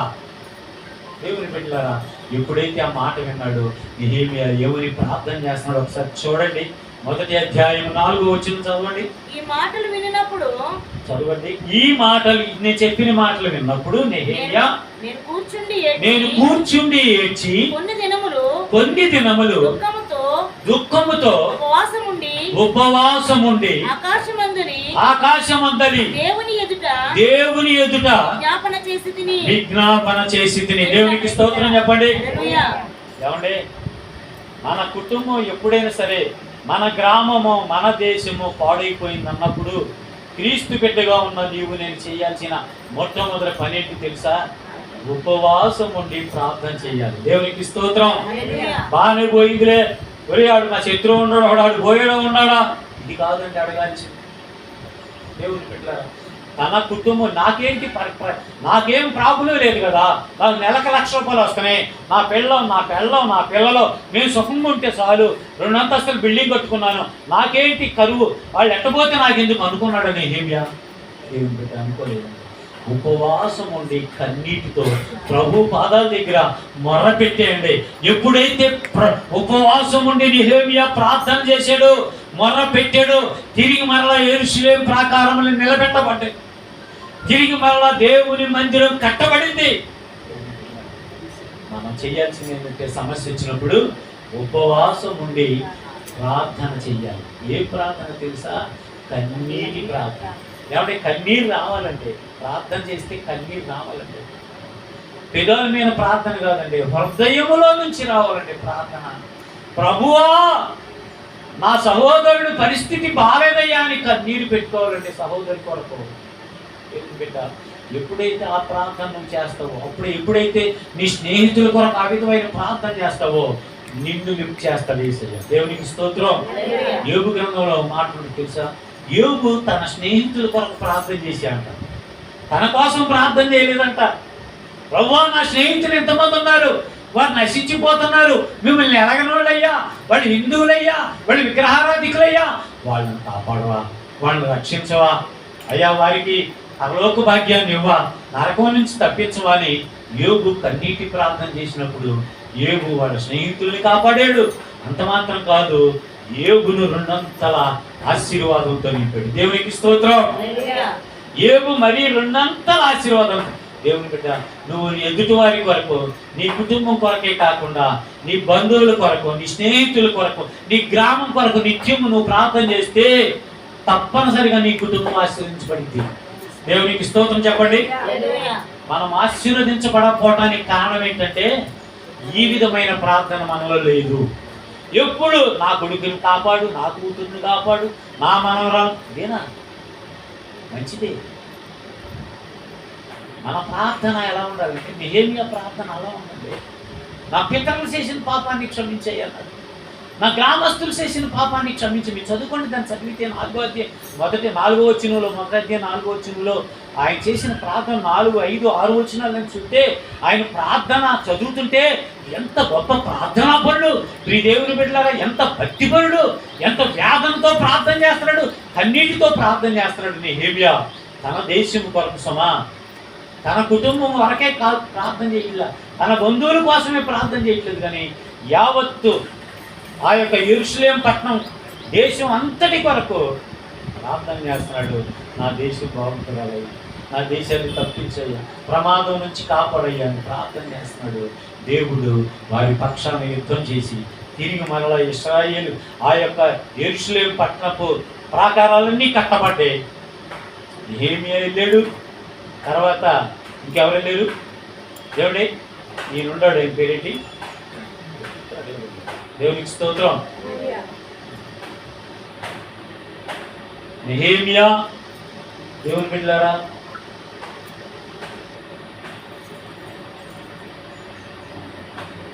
స్తోత్రం. ఎజ్రా తెలుసు కదా, నెహెమ్యా, ఎజ్రా, వీళ్ళందరూ కూడా దేవుడు నెహెమ్యా ప్రార్థన ఆలకించి, నెహెమ్యా రాజు, నెహెమ్యా పనిచేస్తున్న రాజు అంటే ఏం పని చేస్తున్నాడు? రాజుకి గిన్నె అందించేవాడుగా ఉన్నాడు. అంటే రాజుకి పిఏగా ఉన్నాడు, పర్సనల్ అసిస్టెంట్గా ఉన్నాడు. ఇప్పుడు మీరు వచ్చి రాజుగారికి ఫ్రూట్స్ తీసుకొచ్చారనుకో, ఆ ఫ్రూట్స్లో ముందు మొట్టమొదటి ఇవి వినాలా, ఏమో ఏ విషయం పెట్టి తీసుకొచ్చేవాడు రాజుగారికి ఇప్పుడు ముందు నువ్వు తీసుకొచ్చిన దాన్ని, రొట్టె తీసుకొచ్చావా, రొట్టె ముక్క తీసుకుని ముందు ముక్క తీసుకుని ఇప్పుడు తినాలా. అలాగా రాజుకి గిన్నె అందించేవాడుగా, రాజుకి పర్సనల్ అసిస్టెంట్గా ఉన్నాడు నెహెమ్యా. దేవుని బిడ్డలారా, ఈ నెహెమ్యా ప్రార్థన రాజు హృదయాన్ని కదిలించి నెహెమ్యాకు సెలవిచ్చాడు. నీకు 4 రోజులు సెలవు ఇస్తున్నాను రా, నువ్వు వెళ్ళి, అంత మాత్రం కాదు, నీకేం కావాలి? ఆ పట్టణ ప్రహరీ కట్టాలి కదా, యెరూషలేము ప్రాకారం పడిపోయిందన్నావు కదా, నీకు కావాలంటే ఇదిగో అడవిలో ఉన్న అన్ని తీసుకెళ్ళిపో. ఏమంటే దూలాలు, ఏమంటే అనేకమైన బ్రాన్లు, మళ్ళీ ఇటుకలు అన్నీ ఇచ్చి పంపించాడు రాజు. ఎక్కడి నుంచి వచ్చిందో తెలుసా? ఈ ఆశీర్వాదం కన్నీటి ప్రార్థన, ఉపవాస ప్రార్థన. ఉపవాసం ఉండి యెహోషాపాతు ఎప్పుడైతే ప్రార్థన చేశాడో, యెహోషాపాతు పక్షాన గొప్ప జయము వచ్చినట్లు జ్ఞాపకం చేస్తాం. దేవునికి స్తోత్రం. చూడండి, రెండోదిగా యెహోషాపాతు దేవునిపై ఆధారపడ్డాడు. ఎవరిపై ఆధారపడ్డాడు? దేవుని మీద ఆధారపడ్డాడు. మనము సమస్య వచ్చిన వెంటనే, మక్క దుబాయ్లో ఉంది, ఎక్కడ ఉంది? దుబాయ్లో ఉంది మక్క. నువ్వు డబ్బు సంపాదిస్తుంది. మక్కకి ఫోన్ చేస్తే ఒక 10,000 పంపింది. వెంటనే ఫోన్ చేయగానే, ఏంటమ్మా అంటే, డబ్బులమ్మా, నాకు జీతం లేదమ్మా అంటే అయిపోయా. వాస్తవం అంటే ఆళ్ళు బతుకులు, ఆళ్ళు బాణాలు ఆడుకుంటాయి. దుబాయ్లో ఉండాలంటే ఏమి లేదు అక్కడ. వాళ్ళు ఏదో కోట్లు సంపాదించలా, వాళ్ళు ఎంత కష్టపడితే ఏదో ఒక 20,000, 30,000, 40,000 ఇస్తున్నారు. అందులో వాళ్ళు ఫుడ్ పెడతారు కదా, మొత్తం మన ఇంటికి పంపిస్తున్నారు వాళ్ళు, అంతే కదా. కష్టపడి దేవుని బిడ్డ, నేనేమంటానంటే 118వ కీర్తన 8వ వచనం అంటున్నాడు, అయ్యా మనుష్యులపై నువ్వు ఆధారపడద్దు, రాజులపైనను మనుషులపైన నువ్వు ఆధారపడద్దు, కానీ నీకు సహాయం చేయగలిగిన దేవాది దేవుడు యేసయ్యపై నువ్వు ఆధారపడి నువ్వు ఆయన్ని కనుక ఆశ్రయించినట్లయితే నీకు సంతోషము, నీ గొప్ప జయము, సంతోషము నీ కుటుంబంలో నెమ్మది. దేవునికి స్తోత్రం కలుగును గాక. ఇప్పుడు యెహోషాపాతు మొట్టమొదట తన మనస్సును దేవునిపై నిలిపాడు, ఉపవాస దినాన్ని ప్రకటించాడు, దేవుని మందిరంలోకి వచ్చారు. వచ్చి ఏం చేస్తున్నారు? దేవునిపై ఆధారపడ్డారు. దేవునికి స్తోత్రం. అయ్యా ప్రార్థన చేస్తున్నారు. చదవండి ఒకసారి, ప్రార్థన చేస్తున్నారు. దినవృత్తాంతంలో 2వ గ్రంథము 20వ అధ్యాయము చూడండి, 12వ వచనం చదవండి. యెహోషువ ఎలా ప్రార్థన చేస్తున్నాడో మీకు చూపిస్తాను. 20వ అధ్యాయం 12వ వచనం. యెహోషువ ప్రార్థన చేస్తున్నాడు. నా మా దేవా మా దేవా నీవు నీవు వారికి తీర్పు వారికి తీర్పు ఎవరికి తీర్పు తీర్చమని చెబుతున్నాడు. ఈ సబ్జెక్ట్ అర్థం ఉందా? శత్రు సైన్యాలు శత్రు నలుగురు రాజులు సైన్యాలతో చుట్టుముట్టారు కదా, వారికి తీర్పు తీర్చు ప్రభువా, తీర్పు తీర్చు వారి ప్రార్థన చేస్తున్నాడు. ఏం చేస్తున్నాడు? నా మీదికి వచ్చు ఈ గొప్ప సైన్యముతో యుద్ధము చేయుటకును మాకు శక్తి చాలదు ఏమి చేయుటకును మాకు తోచదు నీవే మాకు దిక్కు అని ప్రార్థన చేశాను. ఎంత గొప్ప ప్రార్థన అండి. ఎవరు మనకి దిక్కు? నీవే దేవుడే. యెహోషాపాతు దేవునిపై ఆధారపడి అంటున్నాడు దేవుని, అయ్యా నీ పైన ఆధారపడ్డాను, నీవే నా దిక్కు అయ్యా. ఆ గొప్ప సైన్యాన్ని నలుదిక్కుల నుంచి వచ్చి నలుగురు రాజులను జయించే శక్తి నాకైతే లేదయ్యా, నువ్వే నాకు దిక్కయ్యా అని దేవునిపై ఆధారపడ్డాడు. దేవునికి స్తోత్రం చెప్పండి. నీకు ఏ సమస్య వచ్చినా ప్రియ సహోదరి, ఏ కష్టం వచ్చినప్పటికీ, ఏ చిన్న సమస్య వచ్చినప్పటికీ మనకి క్రైస్తవులకు ఉండాల్సిన లక్షణం ఏంటి తెలుసా? మనకు ఉండాల్సిన అలవాటు ఏంటో తెలుసా? మనం ఎవరి మీద ఆధారపడాలి తెలుసా? మన దేవుడైన యెహోవా మీద మాత్రమే. నీకు సమాధానం రావాలన్నా, నీ సమస్య తొలగాలన్నా, నీ కష్టం తీరాలన్నా, నీకు వచ్చిన ఇబ్బంది తొలగిపోవాలన్నా, సెంట్రల్ జైల్లో లైఫ్ వేసినోడికే మోకరించి కన్నీటితో ప్రార్థన చేసినప్పుడు విడుదల. దేవునికి స్తోత్రం. దేవుని బిడ్డ ఆ కుర్రుడు ఎవరిని ఆశ్రయించాడు తెలుసా? దేవుని ఆశ్రయించాడు. ఎప్పుడైతే దేవుణ్ణి ఆశ్రయించాడో 3 సంవత్సరాల్లోనే 14 సంవత్సరాలు జైలు అనుభవించాల్సిన వ్యక్తి 3 సంవత్సరాల్లోనే రిలీజ్ అయిపోయాడు. ఒక మనిషిని చంపిన హంతకుడిని క్షమించిన దేవుడు మన దేవుడు. ఒక మనిషిని చంపిన హంతకుడు ప్రార్థన ఆలకించిన దేవుడు మన దేవుడు అనే సత్యాన్ని జ్ఞాపకం చేస్తున్నాడు. ఈ దేవుని బిడ్డ ఒకవేళ అనుకోవచ్చు, నాలో పాపం ఉంది కదా, నాలో దోషం ఉన్నది కదా, నా ప్రార్థన దేవుడు వింటాడా? అయ్యో నా ప్రార్థన వింటేమో. ఒరే సమస్యతో ఉన్నావా, వేగంతో ఉన్నావా, భయపడాల్సిన పని లేదు. నువ్వెంతటి ఘోర పాపమైనా సరే, ఏ పాపము నీలో ఉన్నా సరే, ప్రభువా నేను పాపినయ్యా, నన్ను క్షమించి నా మొర్ర ఆలకించవా, నా సోదరు నుంచి విడుదల కలుగు చేయవా, నా చదువులో సహాయం చేయవా, అయ్యా నాకు మంచి భవిష్యత్తు ఇవ్వవా, ఇదిగో నా పరిస్థితి ఏంటయ్యా, నా తల్లిదండ్రులు నా పెళ్లి చేయలేని స్థితిలో ఉన్నారయ్యా, నేను చదవలేని స్థితిలో ఉన్నానయ్యా, నా ఆర్థిక ఇబ్బందులతో ఉన్నానయ్యా అని నువ్వు దేవుణ్ణి ఆశ్రయించి దేవునిపై నువ్వు ఆధారపడ్డట్లయితే దేవుడు నీకు గొప్ప జయాన్ని ఇచ్చి నీకు చదువులో మంచి ర్యాంక్ ఇస్తాడు, నీకు మంచి భవిష్యత్తు ఇస్తాడు, మంచి భర్తను కూడా నీకు ఇస్తాడు, మంచి ఉద్యోగం కూడా నీకు ఇస్తాడు. అంత మాత్రం కాదు, నిన్ను అనేకులకు మేలుకరమైన కుమార్తెగా నిన్ను ఆశీర్వదించబోతున్నాడు. దేవునికి స్తోత్రం. ఎప్పుడో తెలుసా? నువ్వు ఆయనపై ఆధారపడ్డావు. నువ్వు ఆయన్ని ఆశ్రయించినప్పుడు, అయ్యో ఇన్ని సంవత్సరాలైందే డిగ్రీ అయిపోయి, బీటెక్ అయిపోయి, నాకు ఉద్యోగం లేదు, నా పరిస్థితి ఏంటి, నా తల్లిదండ్రులు ఏంటి, పోషించలేని స్థితిలో ఉన్నాను, నా బ్రతుకేంటని ఒకవేళ వేదన ఉందేమో. ఈనాడు యవనస్తుల్లో అదే వేదన. ఏ వేదంతో కృంగిపోతున్నావో సహోదరుడా, కుమారుడా, కుమార్తె, ఒకసారి యెహోషాపాతును జ్ఞాపకం చేసుకో. యెహోషాపాతు నిజంగా ప్రాణం మీదకి వచ్చింది. దిక్కుమాలిన స్థితిలో ఉన్నాడు. ఇక లేదు మార్గం. నలుదిక్కుల నుంచి నలుగురు రాజులు కత్తులు పట్టుకుని సైన్యాలతో, లక్షల సైన్యాలతో వచ్చారు. వాళ్ళు దొరబడి యూదా దేశంలోనికి వచ్చేసి ఇంటింట్లోకి వచ్చి లాక్కొచ్చి చంపుతారు. ఏంటి నీ పరిస్థితి? మనుషులపై ఆధారపడాల, తన స్నేహితుల దగ్గరికి వెళ్ళాలా, సైన్యం సిద్ధం చేయండి రా అనలా, వాళ్ళ మీద యుద్ధం చేద్దాం అనలా. నా దేవుడే యెహోవా మీద ఆధారపడ్డాను, నా దేవుడే నాకు జయమిచ్చాడు. అంత మాత్రం కాదు, నెమ్మదిని కూడా ఇచ్చాడు, సంతోషం ఇచ్చాడు. ఇక నా హృదయంలో నిత్యము ఆనందమే. దేవునికి స్తోత్రం.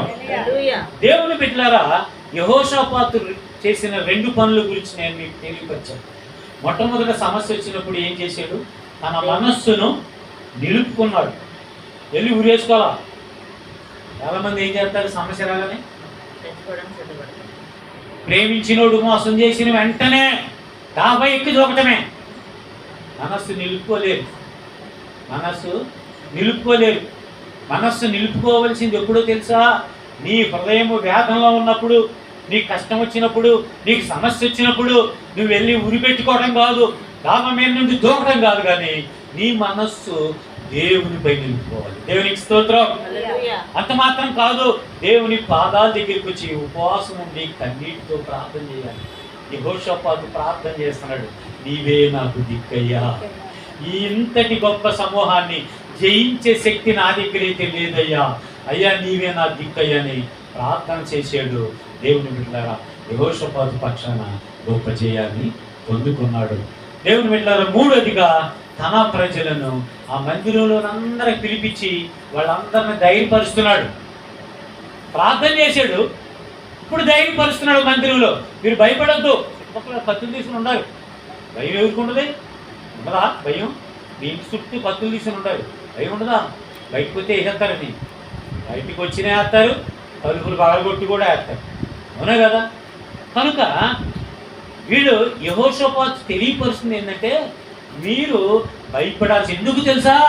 మన దేవుడు గొప్పవాడు, మన దేవుడికి ప్రార్థన చేస్తున్నాం. మన దేవుడు ఇంతటి సైన్యాన్ని సరే జయించగలిగిన శక్తి కలిగిన దేవుడు మన దేవుడు. కనుక మన దేవునిపై ఆధారపడదాం, ప్రార్థన చేయండి, దేవుణ్ణి స్తుతించండి, ఆరాధించండి, మీరు భయపడొద్దు అని దేవుడు ధైర్యపరుస్తున్నాడు. యెహోషాపాతు తన ప్రజలను ధైర్యపరుస్తున్నట్లు జ్ఞాపకం చేస్తున్నాడు. దేవునికి స్తోత్రం. మూడోదిగా చూడండి, 20వ అధ్యాయం 17వ వచనం చదవండి. 17వ వచనం, ఈ యుద్ధములో మీరు పోట్లాడవలసిన నిమిత్తము లేదు, లేదు. ఏం చెబుతున్నాడు ప్రజలకి అంటే, వాళ్ళు యుద్ధం చేయాలేమో, అన్ని లక్షల సైన్యంతో వచ్చేవాళ్ళు, మనం కత్తి తీసుకుంటే వాళ్ళని కొట్టగలమా? ఏం చేయాలి ఇప్పుడైనా? వాళ్ళు భయపడిపోతున్నారు. అంటే ఈ యుద్ధంలో మీరు భయపడొద్దురా, యుద్ధం మందగాదు, దేవుడే మన పక్షాన్ని. యుద్ధం సమస్య నీది కాదు, నీ ఇంట్లోకి వచ్చిన కష్టం నీది కాదు, నీ దేవుడే నీ పక్షాన్ని ఉండే సమస్యను తొలగిస్తాడు. నేను బాబు కొరకు కుంగిపోయాను. ఫస్ట్ టైం రాలా, సెకండ్ టైం రాలా, ఇక నా వల్ల కాదనుకున్నా. వాడు ఏమన్నాడు తెలుసా? థర్డ్ టైం రాయిందాడు. నేను చదవను అసలు, అన్నం తింటలా, భయపడిపోయాడు. బయటికి ఇటు వెళ్ళిపోతే తిరిగి వస్తాడో లేదని తెలియదు, ఇటు వెళ్ళి ఏం చేసుకుంటాడో తెలియదు, ఇంట్లో ఒంటరిగా పెట్టామనుకోండి ఏం చేసుకుంటాడో తెలియదు. మనసంతా చంచలం అయిపోయింది. వాడు ప్రభు పాదాలను పట్టాడు, ఉపవాసం ఉండి ప్రార్థన చేశాడు. ప్రభా నీవే దిక్కయ్యా, ఇక వీడిని నేనైతే కాపాడలేనయ్యా, కాపాడువాడు నీవు కదా ప్రభా, సహాయం చేయవా అన్నప్పుడు, ఇంకా 15 రోజులే ఎగ్జామ్ ఉంది, నేను రాయనంటున్నాడు. మళ్ళీ ఎగ్జామ్, నేను రాయనంటే ప్రభా వాడు మనసు మార్చాడు. ప్రార్థన చేసుకుని మోకరించి ప్రార్థన చేస్తే డాడీ నేను రాస్తానంటే, విజయవాడ వచ్చింది సెంట్రల్ సీటు, ఎగ్జామ్ విజయవాడ రాయాలి. మా మిస్సెస్ వాడిని తీసుకుని విజయవాడ వెళ్ళింది. అంటే వాళ్ళ అన్నయ్య ఉన్నాడు అక్కడ, ఆ కారు ఉంటుంది, వాళ్ళు తీసుకెళ్తారు ఎగ్జామ్ కానీ.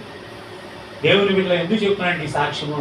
నేను దేవునిపై ఆధారపడ్డా. సమస్య వచ్చినప్పుడు, కష్టం వచ్చినప్పుడు, పిల్లడు ఏం చేసుకుంటాడో, ఉరి పెట్టుకుంటాడేమో, చచ్చిపోతాడేమో, ఇటని వెళ్ళిపోతాడేమో, మనసు పిచ్చోడైపోతాడేమో, ఒక్కగానో కొడుకు నా పరిస్థితి ఏంటి ప్రభువా అని అల్లాడిపోయి కన్నీటి ప్రార్థన, ఉపవాసం ఉండి ప్రార్థన.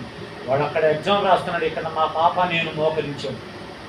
ఉదయం నుంచి మంచి నీళ్లు కూడా ముట్టలా దేవుని బిడ్డలారా.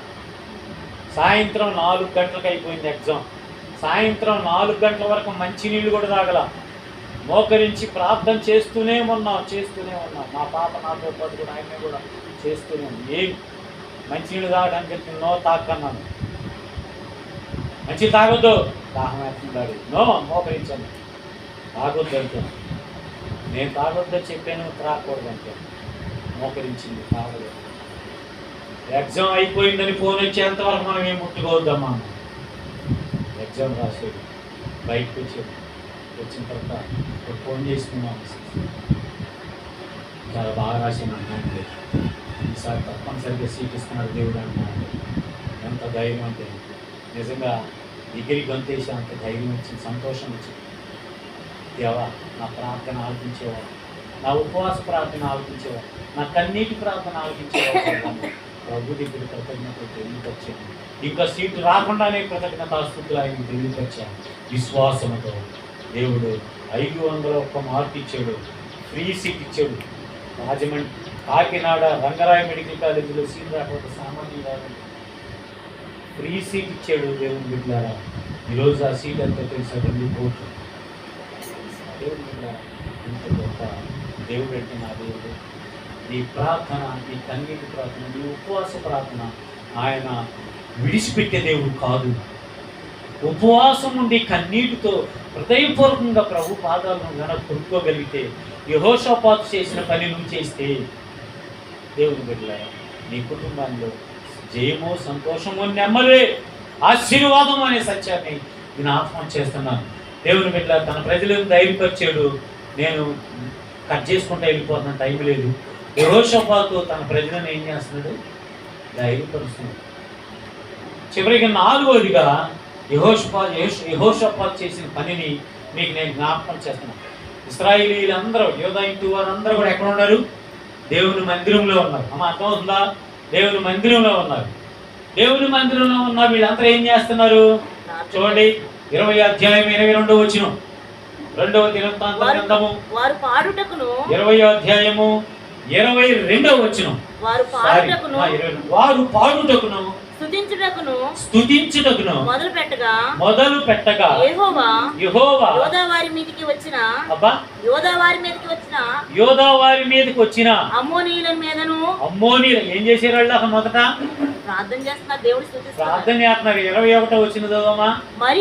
మరియు అతడు జనులను హెచ్చరిక చేసిన తరువాత యెహోవాను స్తుతించుటకు గాయకులను ఏర్పరచి వారు పరిశుద్ధాలంకరములు ధరించి సైన్యము ముందర నడుచుచు యెహోవా కృప నిరంతరముండును, ఆయనను స్తుతించుడి అని స్తోత్రము చేయుటకు వారిని నియమించెను. వారు పాడుటకును స్తుతించుటకును మొదలు పెట్టగా యెహోవా యోధా వారి మీదకి వచ్చిన అమ్మోనీయుల మీదను, మోయాబీయుల మీదను, శేయీరు మన్యవాసుల మీదను మాటుగాండ్లను పెట్టెను గనుక వారు హద్దులైరి. దేవునికి స్తోత్రం చెప్పండి. హల్లెలూయా. అర్థమైందా వాక్యం? అసలు గానం చేసి దేవుణ్ణి స్తుతించేవాళ్ళని, ప్రార్థించేవాళ్ళు అందరినీ యెహోషాపాతు ఏర్పాటు చేసి దేవుని మందిరంలో ఉండి ఎవరెవరు ఉన్నారు తెలుసా? పిల్లతల్లులు ఉన్నారు, గర్భిణీ స్త్రీలు ఉన్నారు, వృద్ధులు ఉన్నారు, యవనస్తులు ఉన్నారు, చిన్న చిన్న పిల్లలు ఉన్నారు. అందరి చేత కూడా మంచినీళ్ళు కూడా తాకుండా చేసి దేవునికి వాళ్ళకి ఏమి ఇవ్వకుండా అందరూ దేవుణ్ణి స్తుతించండి అని చెప్పి దేవుణ్ణి స్తుతించడం ప్రారంభించారంట. అంతే, ప్రారంభించిన వెంటనే అమ్మోనీయులు, మోయాబీయులు ఒకళ్ళొకళ్ళు పొడుచుకుంటున్నారంట. బయట ఉన్నారు కదా, అక్కడే ఉన్నారు. వాళ్ళకి ఏదో సమస్య వచ్చింది. వాళ్ళు వెనకాల ఎవరిని పెట్టాడు దేవుడు? మాటుగాండ్రు అంటే ఎవరు తెలుసా? దేవుని సైన్యం. దేవునికి స్తోత్రం. దేవుని సైన్యాన్ని పెట్టి ఒకరిని ఒకరు పొడుచుకునేలాగా చేసేవారికి వాళ్ళే సరిపోయి శవాలైపోయారు. దేవునికి స్తోత్రం. ఎంత గొప్ప దేవుడు అండి! అంటే దేవుణ్ణి స్తుతిస్తే చాలు, దేవుణ్ణి ఆరాధిస్తే చాలు, నీ పక్షాన్ని యుద్ధం చేస్తాడు. దేవునికి స్తోత్రం. యెహోషాపాతు చేసిన గొప్ప కార్యం ఏంటో తెలుసా? దేవుణ్ణి అందరి చేత దేవుని మందిరంలో మాట్లాడుతున్నారు. దేవుణ్ణి ప్రతిగానాలతో ఆయన్ని స్తుతిస్తుండగా అక్కడ బయట ఉన్న అమ్మోనీయులు, మోయాబీయులు ఒకళ్ళొకళ్ళు పొడుచుకుంటున్నారు. ఇంకా శేయీరు మన్యవాసుల్ని ఆ మాటుగాండ్రు పొడిచేస్తున్నారు. దేవుని బిడ్డలారా, యుద్ధం ఎవరు చేస్తున్నారు? దేవుడు చేస్తున్నారు. దేవునికి స్తోత్రం. హల్లెలూయా, హల్లెలూయా. చివరిగా ఒక మాట చెప్పి నేను దేవుని బిడ్డలారా, ఇక్కడ చూడండి, దేవుణ్ణి ఎప్పుడైతే దేవుణ్ణి స్తుతిస్తావో, సాతాను దేవుణ్ణి ఎప్పుడైతే నువ్వు స్తుతిస్తావో సాతాను పారిపోయింది. అక్కడ మీ ఇంట్లో ఎప్పుడైనా భయం కలిగిందా? ఒకసారి ఆలోచించేయండి. అర్ధరాత్రి కాడ మీ పిల్లో, మీ అమ్మమ్మ దెయ్యం పట్టినట్టు ఏమన్నా ఏడ్చారా? ఏడ్చినప్పుడు ఏం చేయాలో తెలుసా? ప్రార్థన చేయాలి, దేవుణ్ణి స్తుతించాలి. ఎప్పుడైతే దేవుని యేసు రక్తమే జయం అని దేవుణ్ణి స్తుతిస్తూ పాటలు పాడతావో ఆ సాతానంట ఎగిరిపోయిద్దంట. దేవునికి స్తోత్రం. ఎగురుకుంటా ఇంట్లో నుంచి పారిపోయిద్దంట. మాకు అలా జరిగింది.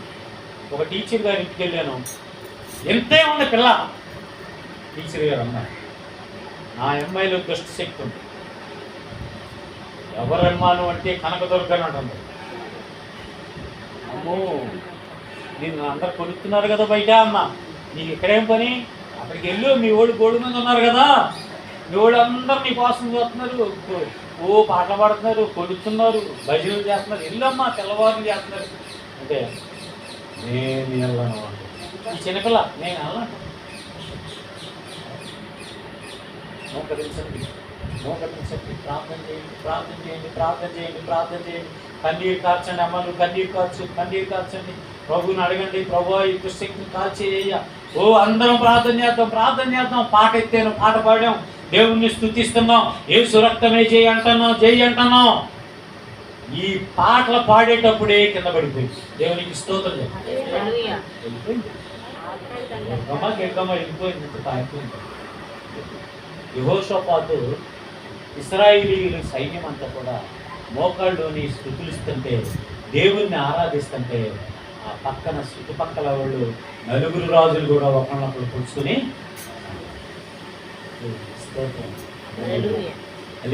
సమస్య వచ్చినప్పుడు ఏం చేయాలి, కష్టాలు వచ్చినప్పుడు ఏం చేయాలి, దేవుని మీద మనసు నిలపాలి.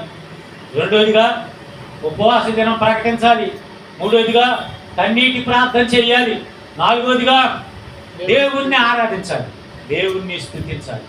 అప్పుడు నీకు పట్టిన దెయ్యం కూడా బాగిపోయింది. నీకు పట్టిన దెయ్యం, మీ ఇంట్లో ఉన్న దెయ్యం మళ్ళీ ఎప్పుడు రాదు కూడా. ఈ ఇంటికి ఎప్పుడు రాకూడదు బాబా, నేను ఆ ఇంటికి వెళ్తే కాలిపోతాను. ఎందుకంటే దేవుణ్ణి స్తుతిస్తున్నారు, పాటలు పాడుతున్నారు, ప్రార్థన చేస్తున్నారు. బాబు నేను కాలిపోతాను. ఇంకెప్పుడు దాని మొహం, మన ఇంటి మొహం చూడటానికి కూడా దాని ధైర్యం కావాలి. దేవునికి స్తోత్రం. చివరిగా మాట చెప్పి నేను ముగిస్తాను. దేవునికి స్తోత్రం. దినవృత్తాంతమైన 2వ గ్రంథం 20వ అధ్యాయము 27వ వచనం చూడండి. 20వ అధ్యాయము ఈలాగున యెహోవా వారి శత్రువుల మీద వారికి జయము అనుగ్రహించి వారిని సంతోషపరి. ఎలా సంతోషపరిచాడు చెప్పనా? ఒకసారి చూడండి దేవుని బిడ్డలారా, 23వ వచనం. అమోనీయులను మోయాబీయులను షేరు మన్యవాసులను బొత్తిగా చంపి నిర్మూలము చేయవలనని పొంచి ఉండి ఎవరు? దేవుడు పెట్టిన మాటుగాండ్లు. దేవునికి స్తోత్రం చెప్పండి. వాక్యం అలా వినాలి, వెంటనే సమాధానం చెప్పాలి. దేవుడు పెట్టింది ఎవరిని? మాటుగాండ్లో పెట్టాడు. ఈ మాటుగాండ్లు వీళ్ళందరూ చంపేశారు. తర్వాత చదవండి. వారు షేయరు కాపురస్తులను కడముట్టించిన తరువాత తమలో ఒకరినొకరు చంపుకొనుటకు మొదలుపెట్టిరి. వాళ్ళు చంపుకోవటం మొదలు పెట్టారు. దేవునికి స్తోత్రం. ఆ తర్వాత యోధావారు అరణ్యమందున్న కాపర్ల దుర్గము దగ్గరకు వచ్చి సైన్యముల తట్టు చూడగా వారు శవములై నేలపడి ఉండరు. యోధా వాళ్ళు ఏం చేశారు? వీళ్ళు ఏం చేస్తారు? కొద్దిమంది ఉంటారు మన వాళ్ళు, యవనస్తులు ఊరుకుంటారు, కొంత ధైర్యం కలిగిన వాళ్ళు. అలాగే వెనకాల మరి చుట్టుపక్కల ఉన్నారు కదా, వీళ్ళు ఏం చేస్తారా అని వెనకొచ్చి ఎన్నిక చూస్తున్నారు. ధైర్యం కలిగిన వాళ్ళు చూస్తే అన్ని శవాలు కనపడుతుంది, ఒక్కళ్ళు కూడా మిగలేదంట. ఎంత గొప్ప ధన్యత అంటే, నీ స్తుతులు ఆ సాతాను గోడల్ని పోల్చేసి నీ దేవునికి స్తోత్రం. దేవుని బిడ్డ తర్వాత చదవమ్మా. యెహోషాపాతు అతని జనులను వారి వస్తువులను దోచుకొనుటకు దగ్గరకు రాగా ఆ శవముల యొద్ద విస్తారమైన ధనమును ప్రశస్తమైన నగరును కనబడిన. వారు తమకిష్టమైనంత మట్టుకు తీసుకొని తాము కొనుక్కోగలిగినంత కంటే ఎక్కువగా ఒలుసుకొని కొల్ల సొమ్ము అతి విస్తారమైనందున దానిని కూర్చుటకు 8 దినాలైంది. ఆ శవాల మీద బంగారము, వెండి, చెవులు, ముక్కులు ఇవన్నీ పీక్కోవటానికి ఈ ఇశ్రాయేలీయులకి ఎంత టైం పట్టింది? 3 రోజులు పట్టింది. ఎంత బంగారం ఎదుర్కొన్నారు, ఎంత గోల్డ్ ఎదుర్కొన్నారు, ఎన్ని లక్షల మంది చచ్చిపోయారు. ఆ ముక్కులోకి రావాలంటే టైం పట్టింది కదా, లేకాలి కదా అంతా. ఎంత గొప్ప ఆనందం, ఎంత సంతోషం అండి. దేవుడు ఎంత ఆనందం ఇచ్చాడు, ఎంత గొప్ప జయం ఇచ్చాడు యేసయ్య. ఇవన్నీ ఎక్కడి నుంచి వచ్చినాయండి? అమ్మా, దేవుని వాక్యం నువ్వు శ్రద్ధగా ఉన్నట్లయితే ఈ ఆశీర్వాదం ఉంటుంది. ఆయన పైన ఆధారపడినట్లయితే, ఆయన నువ్వు ఆశ్రయించినట్లయితే, ఆయన దగ్గర నువ్వు విచారణ చేసినట్లయితే, ఏ మనుష్యుడి దగ్గర పరిగెత్తకుండా మా ప్రభువా నువ్వు ఉన్నావయ్యా అని ఆయన దగ్గరికి వచ్చి నువ్వు కన్నీటితో మోకరించి ప్రార్థన చేసినట్లయితే తప్పనిసరిగా నీకు జయము. చదువులో జయము, ఉద్యోగంలో జయము, నీ పనిపాటలో జయము, ఆరోగ్యంలో జయము, అన్ని విషయాల్లో జయము, చివరికి సంతోషం. దేవునికి స్తోత్రం. వీళ్ళు బంగారం అంతా ఏర్కుంటాడు, సంతోషం కాదా? బా సంతోషం ఏంటి? ఓరి అమ్మ, అసలు మన ఇయ్యాల తింటే రేపు లేనోళ్ళని బంగారం వచ్చిందంటే దీన్ని తీసుకెళ్ళి తాకట్టు పెట్టవచ్చు. వెంకటేశ్వర ఫైనాన్స్లో హ్యాపీగా డబ్బులు తెచ్చుకోవచ్చు. ఎంత సంతోషం అండి. దేవునికి స్తోత్రం. దేవుని బిడ్డలారా, చివరికి చూడండి, సంతోషమే కాదు, మొట్టమొదట జయమిచ్చాడు. చూడండి 27 వచ్చిన మళ్ళీ ఒకసారి చదువు. ఈలాగున యెహోవా వారి శత్రువుల మీద వారికి జయము అనుగ్రహించి ఏమిచ్చాడు? వారిని సంతోషపరిచింది కనుక యెరూషలేమునకు ఉత్సవముతో మరలవలెనని యూదావారు యెరూషలేము వారును వారందరికీ ముందు యెహోషాపాతును సాగి వెళ్ళిరి. వారు యెరూషలేములో ఉన్న యెహోవా మందిరమునకు స్వరమండలములను సితారాలను వాయించుచు బూరలు ఊదుచూ వచ్చిరి. ఇశ్రాయేలీయుల శత్రువులతో యెహోవా యుద్ధము చేసినని దేశముల రాజ్యముల వారందరూ వినగా దేవుని భయము వారందరి మీదకి వచ్చెను. ఈ ప్రకారము అతని దేవుడు, ఎవరి దేవుడు? యెహోషాపాతు దేవుడు. ఎవరి దేవుడు? మన దేవుడు. ఎవరి దేవుడు? నీ దేవుడు, నా దేవుడు. అతని చుట్టూనున్న వారిని జయించి అతనికి నెమ్మదిని అనుగ్రహింపగా యెహోషాపాతు రాజ్యము నిమ్మళముగా ఉండెను. అంటే ఇప్పుడు హృదయం ఎలా ఉంది? ఎంతకు ముందు మొదట్లో యెహోషాపాతు హృదయం ఎలా ఉంది? భయపడ్డది.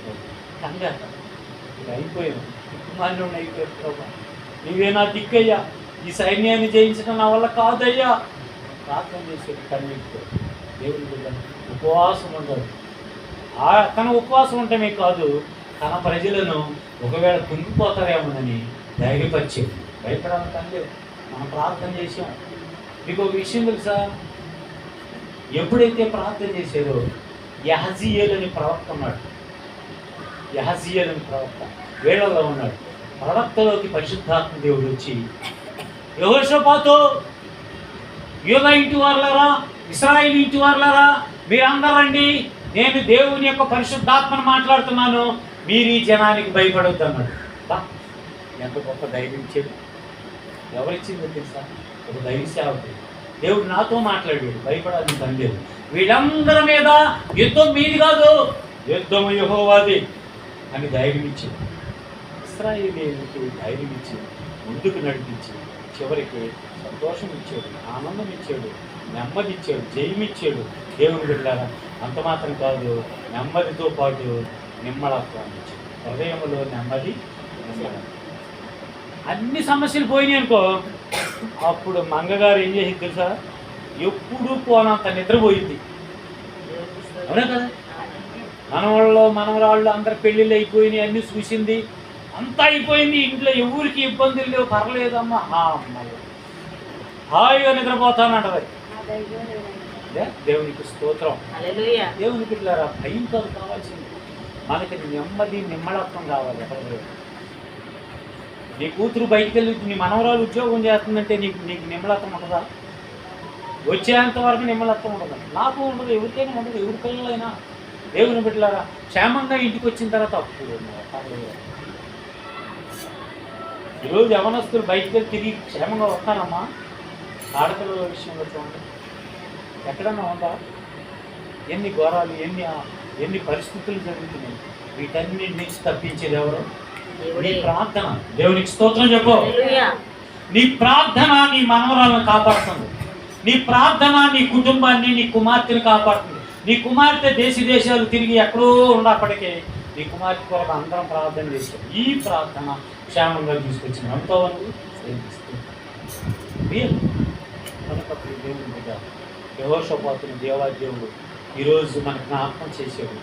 ఈరోజు నిజంగా ఈ వర్తమానం ఎంత అమూల్యమైన వర్తమానం అంటే, నిజంగా ఏ విషయంలో కూడా క్రీస్తు బిడ్డగా ఉన్న నీవు ఏ సమస్య వచ్చినా, ఏ కష్టం వచ్చినా, ఏ ఇబ్బంది వచ్చినా భయపడాల్సిన పని ఏదో స్తోత్రం. యెహోషాపాతుని మనం జ్ఞాపకం చేసుకుంటే మనకు భయమే ఉండదు. మన పక్షాన మన దేవుడు యుద్ధం చేసి మనకు నిమ్మళత్వాన్ని ఇస్తాడు అనే సత్యాన్ని జ్ఞాపకం చేస్తూ ఈ అవకాశం ఇచ్చిన మా సహోదరికి మరొకసారి నా హృదయపూర్వకమైన వందనాలు తెలియజేసి ఈ మాటలు నిలుస్తున్నాను. సమయం ఎక్కువైతే క్షమించండి. దేవునికి స్తోత్రం కలుగుతుంది. అదే